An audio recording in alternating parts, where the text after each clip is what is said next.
Let's talk about the electricity that's powering your screen right this second. Now, there's a story we're all told about how it works. A story that feels right, it seems intuitive, and it's almost completely wrong.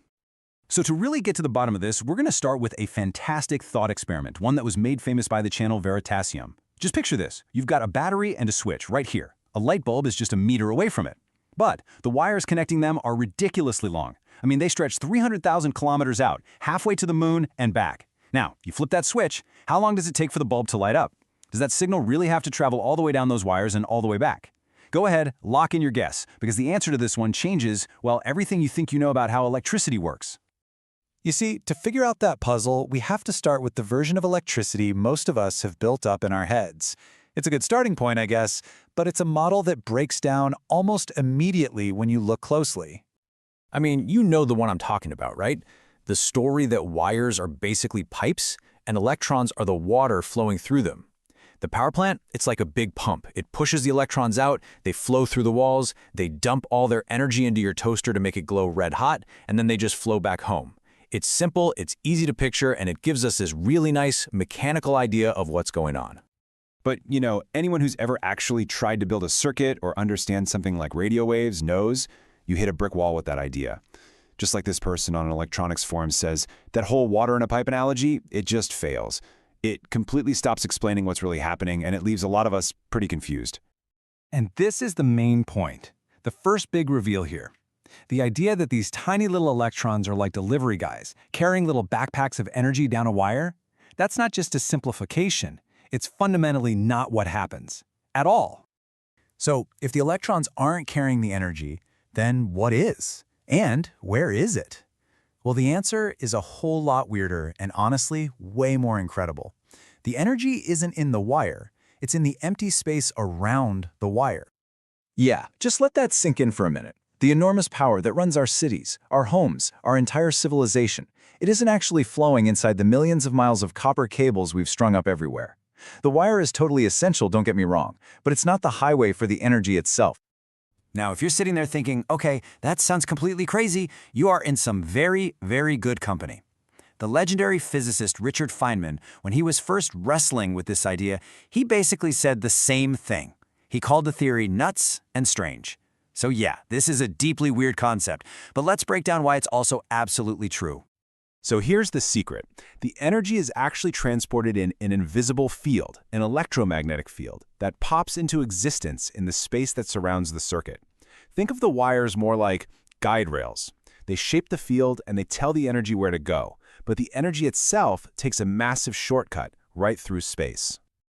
Now, to actually see this invisible flow of energy, physicists came up with this amazing tool. It's a way to map out exactly where the power is going, and it's called the pointing vector. But hold on, before we get to that, let's do a quick refresh on what a field even is. A field is really just a way of assigning some value to every single point in space. It could be a simple number, or it could be a number that also has a direction. So a great example is the temperature in a room. That's a scalar field. Every single point in that room has a temperature, right? It's a single number. But that temperature doesn't have a direction. It's just 72 degrees. It's not 72 degrees up. This is the simplest kind of field there is. And then you get vector fields, which is what you're seeing here. Think about the wind. At every point in the air, the wind has a speed times a direction. It's blowing, say, 15 miles per hour to the east. These little arrows are mapping that whole flow, showing you its strength and its path.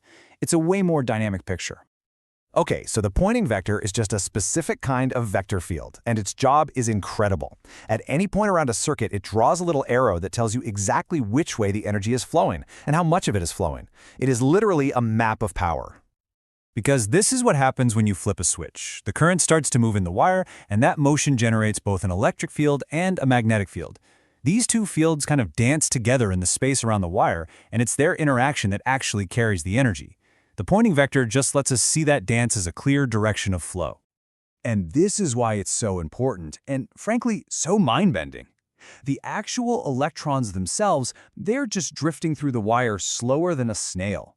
We're talking millimeters per second. It's incredibly slow. But the electromagnetic field they create, oh, that expands outwards. They're almost the speed of light. It's a difference between a car in a traffic jam and a radio wave. Now, I promise this isn't just some abstract physics trivia. This exact same misunderstanding led to one of the biggest, most expensive engineering failures of the 19th century, but solving it, well, that paved the way for our entire modern world. So, back in 1858, the first telegraph cable was laid across the Atlantic, connecting Europe and North America. And it was a spectacular failure.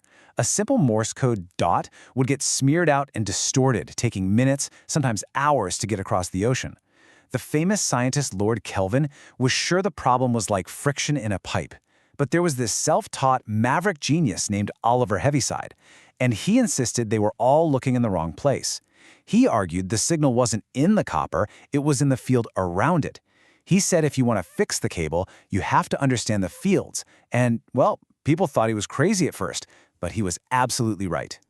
So now that we have Heaviside's brilliant insight in this idea of the pointing vector, let's go all the way back to the beginning and finally solve that puzzle. Let's revisit the scene. The switch is here. The bulb is 1 meter away. The wires go to the moon and back. You close the circuit. What's the delay?